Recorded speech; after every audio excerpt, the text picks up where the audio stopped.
What's up, guys? Welcome to another video from Gun Gamers. I'm Eric. I'm Kyle. And today we have our a little overdue, due to some technical issues and then laziness, if we're being honest. We have our thoughts on the Novritsch SSX-23. Aren't you excited? Super excited. So this was sent to us for review by Novritsch himself. So thank you very much to Novritsch for sending this over for us to take a look at.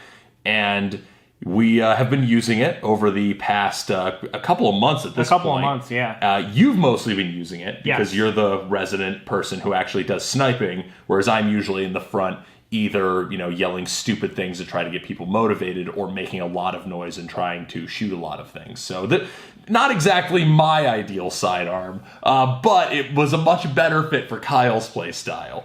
So this is, as you can tell, a definitely totally not Mark 23. Not a Mark 23. From Novritsch that comes, it doesn't actually include the suppressor, is one of the downsides I will mention right off the bat. Yes. You do have to pay for the suppressor separately. Correct. And that is kind of a little bit of a downer possibly, because this gun really is at its best with the suppressor. Absolutely. So, I mean, in terms of features, a lot of people are going to compare this straight to the TM. Function-wise, it works the exact same as the TM. But you've owned a TM in the past. And I have owned a TM in the past as well. But you get more features on this for actually less money than what the TM costs, but the TM does come with the can.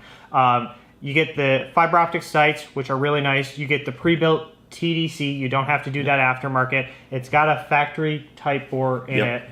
And they did something back here on the insides, the blowback nozzle or something. There's some stuff that was described to me that they've tweaked with the internals. I honestly don't know what a lot of that does, because we didn't take this whole thing apart. We just kind of ran it and are telling you what our thoughts on it. It also has a maple leaf hop-up bucking. Yes. Which are some of my favorite hop-up buckings for gas blowback and VSR type things, because those hop things really well. And an eye key. Yes. So this actually hops heavy BBs really well. It does help heavy BBs. It also has a metal slide, which the TM doesn't have, and it has the mounting, so you can put a rad dead on it, which, again, the TM does not have. But, yeah, this hops heavy BBs right out of the box. I was running 3 6s with it, and they went, 150 feet, got them every time. And I actually stood out there. You had to wing them out there, but I was shooting 200 feet with this thing. And at that point, the BBs are going so slow that I was actually able to grab them and catch them out of the air with my hand. but they did go that far. They'll get there. They'll get there eventually. Well, because this gun shoots just over like 1 joule. Yeah. So it's not a hot shooting gun. You should be able to use this with no MED most anywhere. Yeah, pretty much anywhere. The effective range, performance, and accuracy, it was identical. We had a upgraded TM, which had the TDC and had a Type 4 and all that done to it, and they shot exactly the same for us. They were you could pick up either one and it would perform the same. Yeah. So I consider it the equivalent of a TM once you fix all the things that are wonky about it being a TM. But I actually like a couple of things about this a little bit better than the TM. Yes. For one, the slide catch is not a safety. Yes, that's dumb. Yeah. On the TM, if you don't know, there are 2 safeties. There's the thumb safety and there's the slide catch safety. And if you are hitting those accidentally and then you go to draw, you have to double check both those safeties, make sure they're off when you want to shoot. And I personally think that that's a pain in the ass, and that's really stupid. And I don't understand why TM did that when there's a perfectly good thumb safety built into the gun. So I'm glad that's an omission that I think is by far the superior choice. Good choice.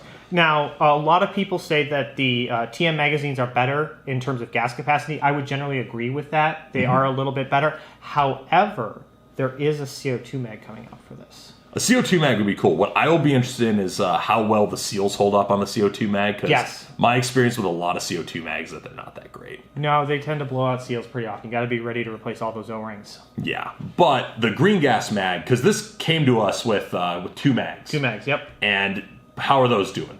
Great. I've done virtually no maintenance, and by virtually I mean none. And I've been running them on a mixture. I've run them on propane. I've run them on green gas. And they both work great. So there you go. Take that as you will.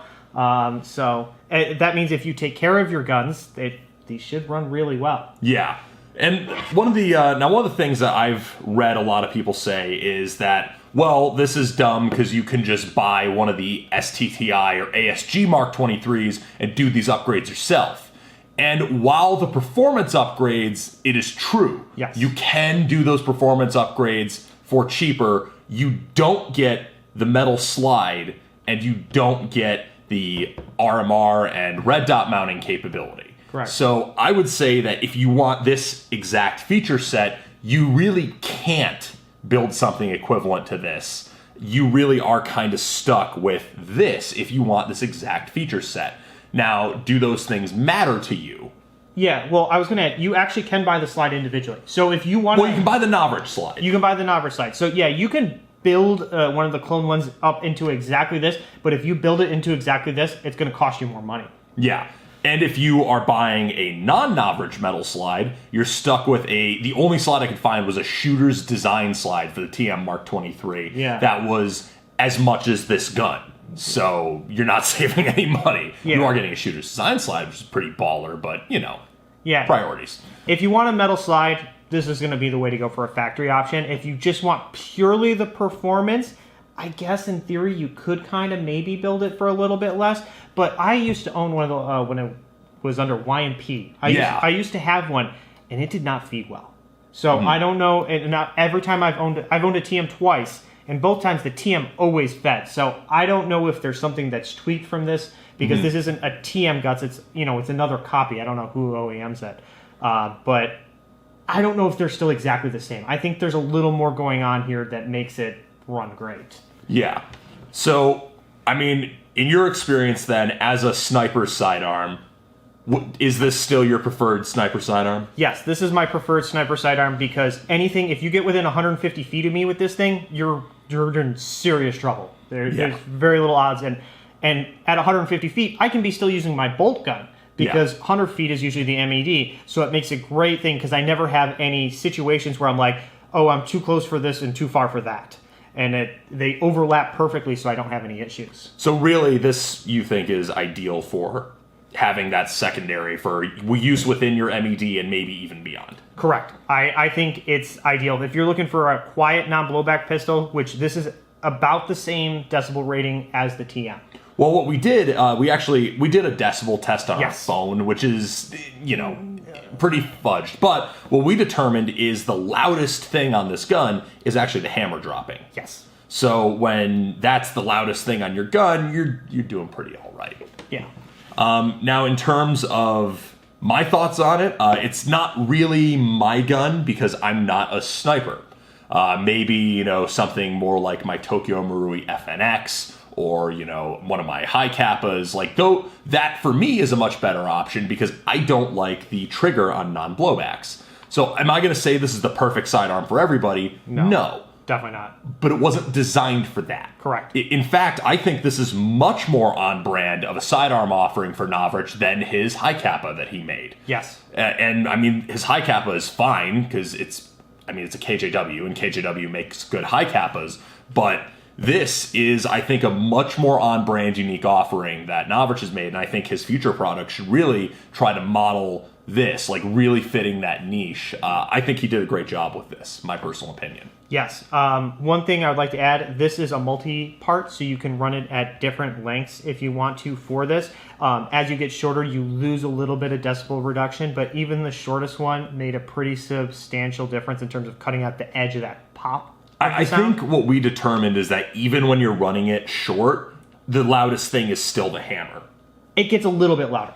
Okay. But just barely. Yeah, it's, It's not a big deal, but that's important to me because when I run this on my hip, if I try and run the full suppressor, I'm just going to dig this into the dirt. Yeah, don't you run it like this? Yeah, I run it at the one size down. The one size down, and that helps a ton. So if you like to carry your pistol on your belt, be aware of how far that's going to go down, and if your play style is you like to kneel or even sit down a lot, be aware that you don't want to dig this into the ground because that won't do good things. Yeah, or maybe you even want to run it without the suppressor if you're really mobile. Because honestly, I did try and shoot a bunch of people without the suppressor on this, and over 50 or so feet away, they still didn't know where it was coming from. Oh, yeah. I mean, it's still super quiet. Where this came into play is when they were within 50 feet. They had no idea it was there, and then they wouldn't even hear it. There would just be the hit reaction. That's where the silencer really came into its own. But outside that, they really didn't hear it much, because usually there's a lot going on at an airsoft game. Someone's shooting an AEG off somewhere. There's ambient noise outdoors. Yeah. So if it's going to be hard for you to run the suppressor, don't be afraid to run it without it, because it's still way quieter than any other gas blowback. Well, because it's not a gas blowback. Yeah. But it's quieter than like the CO2 non-blowbacks and stuff like that. True, yeah. It doesn't have nearly as much pressure going out as like a CO2 non-blowback, because it's a 1 joule-ish green gas gun. Yeah. So that's perfect. But yeah. I mean, this probably sounds like we haven't really said anything negative. I think the biggest negative is the fact that, like, it's such a niche product that if you're not within the very specific subset that it's meant for, it probably doesn't make a lot of sense to you. Yeah, if you don't need a really stealthy pistol, I would still recommend getting a standard, like, gas blowback, because you're going to get equal performance with a lot of reliability still, and you don't have to deal with this giant gun, and you don't have to deal with the terrible double action trigger. Because although this is... It's about the same as the you can, manually cock it and run that single action. Yeah. But it's still not great, and it's slower. So it's still very much determined to go to a particular play style and a particular player. Correct. So it's not for everybody, but for the people it is for, it works really well. All right. So yeah, those are our thoughts on the Novritsch SSX-23. If you've had your own experience or different experience with this product or others similar to it, put those down in the comments below. We would love to hear, any dissenting opinions or anything like that. That would be great.